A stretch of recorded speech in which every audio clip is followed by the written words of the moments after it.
দেখুন, তৃণমূল দিদির নির্দেশে তারা নিজের আলাদা অস্তিত্ব বজায় রাখার মাধ্যমে যাকে খুশি করতে চাইছে তার নাম ভারতবর্ষের প্রধানমন্ত্রী নরেন্দ্র মোদী।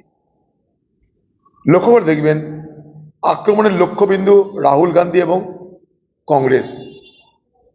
কখনো বিজেপি দিল্লিতে তৃণমূলের বিরুদ্ধে কথা বলে না বা অন্যান্য আঞ্চলিক দলগুলোর বিরুদ্ধে কথা বলে না, কারণ তারা জানে একমাত্র কংগ্রেস, যাদের সঙ্গে বিজেপির 100 বছরের শতাব্দী প্রাচীন আদর্শগত লড়াই, তাই কংগ্রেসকে আক্রমণ করার মধ্য দিয়ে তারা তাদের নিজেদের যে আজকের যে ভারতবর্ষে যা তারা করতে চাইছে সেটা তারা করতে উদ্যোগী।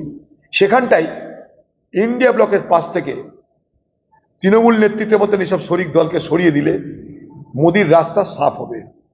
তাই অন্য কোনো কেউ নেতৃত্ব দিচ্ছে না, নেতৃত্ব দিচ্ছে কংগ্রেসের বিরুদ্ধে যেমন মোদি তেমন দিদি। ইন্ডিয়া জোটের বাকি শরিকরা তারা দিদির মতন বা তৃণমূলের মতন, তৃণমূল নেতাদের মতন এইরকম ভাবে ভসিফারাস এত প্রবলভাবে কংগ্রেসের বিরোধিতা করছে না। তারা কখনো হয়তো কিছু বলেছে, যে দিদি যখন বলছে যে আমি জোটের নেতা নেত্রী হব, বলছে ঠিক আছে আগে হন, তখন দেখব।